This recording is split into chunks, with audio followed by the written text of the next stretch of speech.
Hello, Spartan fans, and welcome to another edition of the Spartan Sideline Report here on NSUSpartans.com.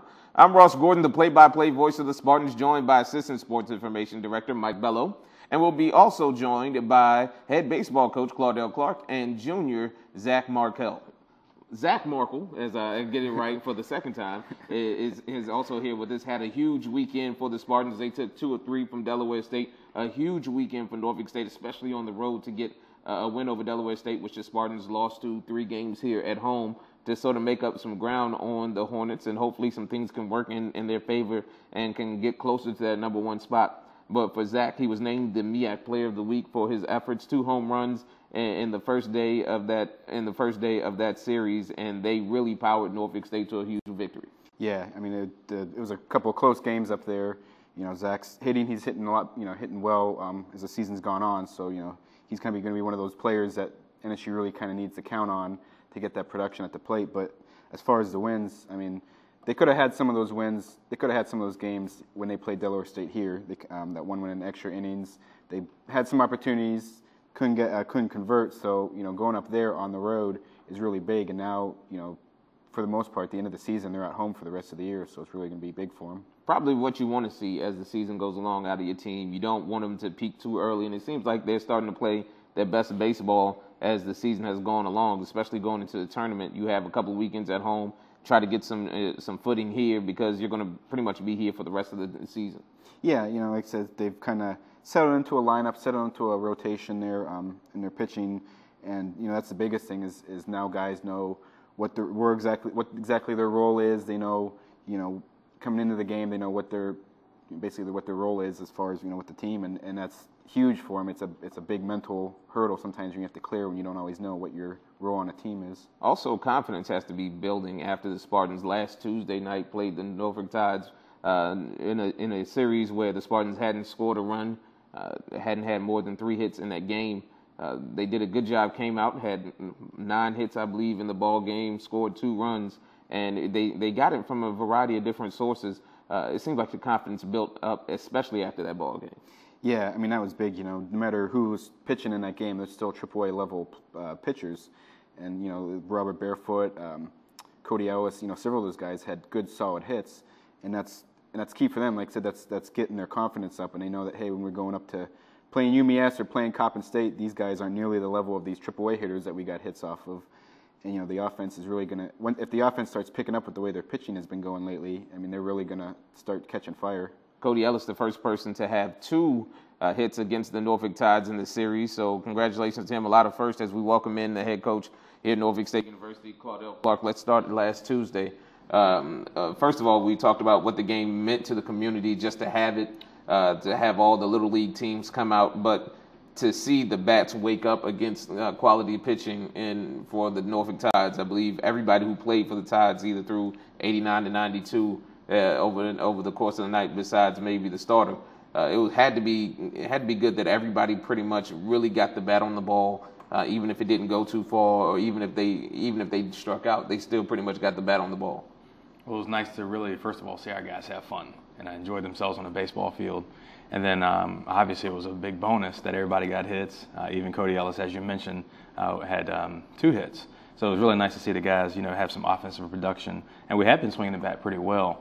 And to do it versus, some former major leaguer, guys with major league experience, and then, as Mike said, AAA experience, that was a big boost for our overall ball club, especially going into Delaware State's weekend. And, obviously, it's just AAA hitters. It's not going to be easy to get them out. But some of your pitchers, like Ray Morton, he really threw a great inning. Mm-hmm. Some of those guys really held their own against some of those AAA hitters as well.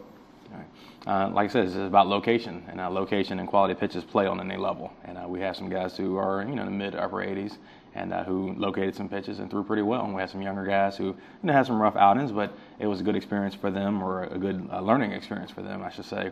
And I think they'll benefit from it also. So it really did help the pitching staff as well. Almost 8,000 fans inside of Harbor Park for another quality game for Norfolk State versus the Tides for a number of reasons. Talk a little bit about the crowd and how the community supported the game.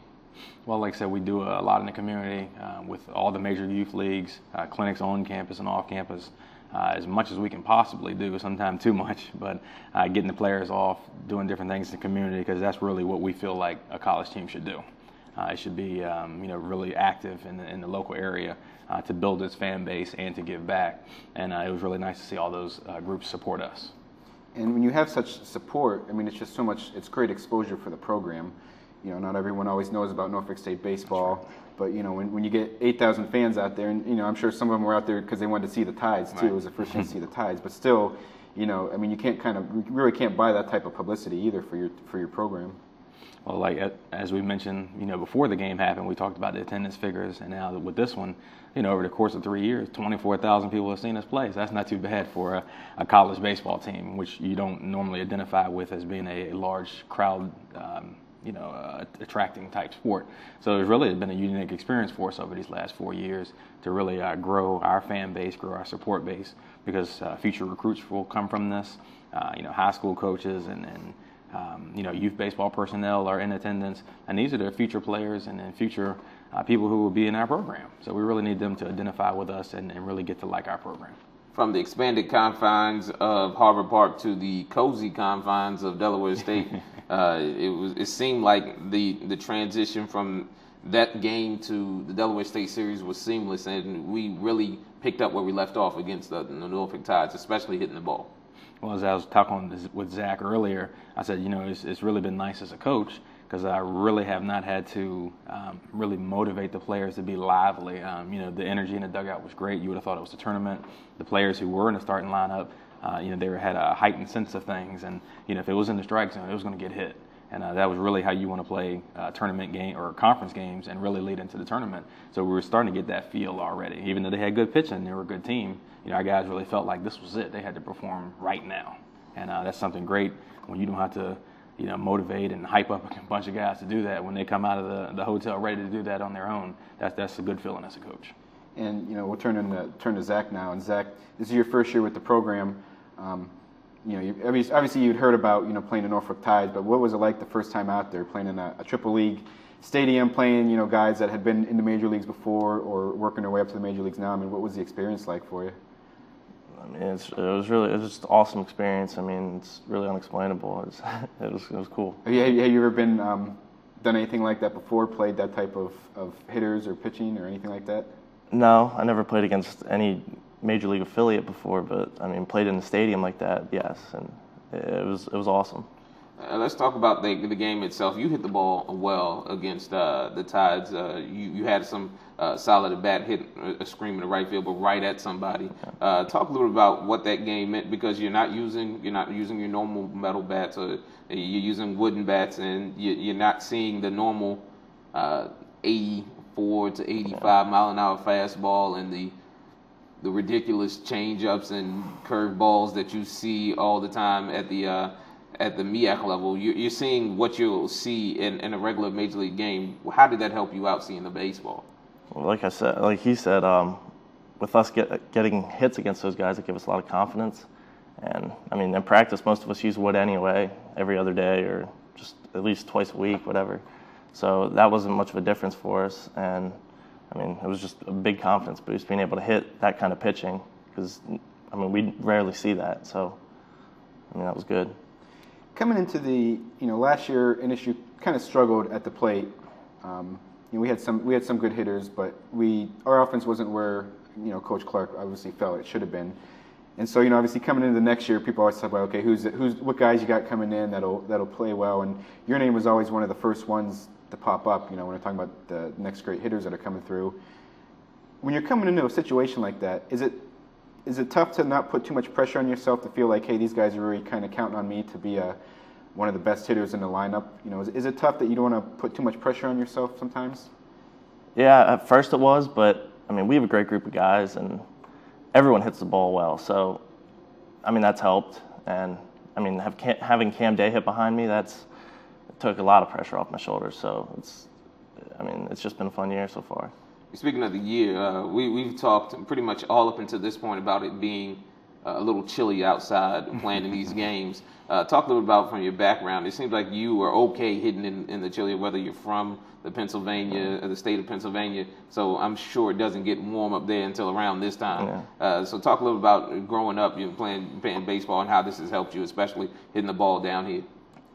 I mean, yeah, like you said, I'm used to it, but I came down here because I wanted to be warm, obviously. And sorry, like Chase said last time he was interviewed in here, the ball definitely jumps off the bat better when it's warm. But I mean, it's Mother Nature. You just got to deal with it. So I mean, I think we've done well, and I think now that it's warming up a little bit, I think we'll definitely start hitting the ball even better. And it does seem like you are hitting the ball better. You obviously had a pair of home runs this weekend up at Delaware State.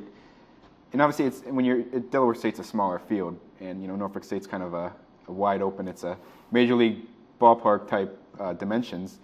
When you're playing in a big stadium like that, I mean, does that affect? I don't want to say your swing, but I mean, does that affect how you approach the plate? A ball that you might hit back in high school over in a home run is only going to be a double off the wall, or? Yeah, I mean, I definitely had a different approach, kind of, I guess. I mean, there I actually felt like I could hit a home run, really. And at Marty Miller Field, I just kind of try and stay on top of it and just try and hit line drives. And there's big gaps, so I just try and hit doubles there, really. It is a pitcher's park. Help Claudell Clark get to the Iron Majors. Let's get drafted. But Claudell, we talk about this weekend and what's going to happen this weekend. Another huge series for you. Maryland Eastern Shore comes into town. This is a Maryland Eastern Shore team that we talked about can hit the ball, and they have some tricky pitches, not maybe overpowering guys, but guys who can fool you at the plate. Talk a little bit about the matchup this weekend against Maryland Eastern Shore. Well, they definitely have some guys, as they proved last time, who can put the baseball in play with authority. And if you keep the games too close, not saying that we're so much greater than they are, but if they're going to be close games, they definitely have some guys who can hurt you. They have some guys at the top of the lineup who can get on and set the table for those middle of the lineup guys. So we have to be very analytical and very strategic on how we pitch those guys and be very prepared for the weekend. I thought we had a tremendous practice yesterday. We'll see how things go tonight, and then we'll be back hard at it on Thursday, trying to keep our guys as focused as they were for Delaware State and these other weekends, trying to keep this series and streak of good weekends going. And you talked about before we started the show here how it's been kind of tiring on the road so much, 3 straight weekends in MEAC play on the road. But now obviously the schedule is very much in your favor.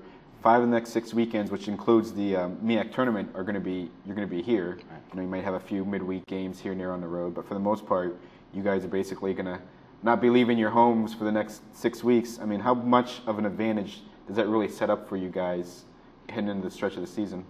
Like I said, I hate to spoil the question, but it was tough being on the road, but it was good to again have those guys together, have an eye on them, have them just kind of free and clear and rested, and we really did play pretty well on the road. So that's not to say we're not happy to be home, because it is you have a little bit more chance to rest and be ready. I think the road was good for us to grow up, get a little bit closer as a team, and then now to answer the question, I think we are ready for that home stretch and ready to be here and kind of finish out the season on our home turf. Zach, again, we faced Maryland Eastern Shore before. What are some of the things you've seen from Maryland Eastern Shore that you'll take into this weekend to hopefully get 3 more victories? Well, I just think we need to capitalize more. I mean, that one game we had 18 hits or something like that, and we only had 7 runs. We just need to capitalize more in run-producing situations and do the little things, which I think since Delaware State really helped us. I mean, that was a confidence booster, and I think we'll put it all together here, and I think we'll do all right. And when you mentioned that, there was, like I said, the Delaware State series we talked about earlier in the year. You guys had opportunities, just couldn't put those big innings together. Do you feel like now that's going to start coming now that guys are starting to hit the ball, guys like Robert Barefoot who hit the home run over the weekend? And do you feel like once now you guys are starting to really get going at the plate that these big innings are really going to start coming for you guys? Yeah, absolutely. I definitely think we're coming around here. Beginning of the year we were pitching more, and now, we're starting to pick it up hitting, and I think we'll be all right. Coach, no more traveling to pass out tickets or try to get people to get tickets. It's just all baseball now for you. Right. I know you're excited about the way the weekend went last weekend, and even more excited about this weekend. We're definitely looking forward to it. We joked about the ties game, but that's part of the territory. Again, college program, college coach, you're supposed to be active in the community, and it's a lot more than just baseball. But now we do get a chance to focus on baseball, again, to keep these successful conference weekends going. And then now it's, the ultimate focus is the tournament. So now we're really moving into the direction we want to be in. Mr. Markel? Claudell, the Spartans will return to action this weekend as they host Maryland Eastern Shore this Saturday and Sunday at the Marty L. Miller Baseball Field. A doubleheader is scheduled to begin at 1:00 p.m. this Saturday and the series finale at noon on Sunday. Be sure to keep up with all the news surrounding the NSU Athletics Department by logging on to the web at www.nsuspartans.com. We would like to thank the Department of Video and Media Production, Coach Clark and Zach, for their help here today. For Mike Bello, I'm Ross Gordon. Until next week, thank you for watching the Spartan Sideline Report on NSUSpartans.com.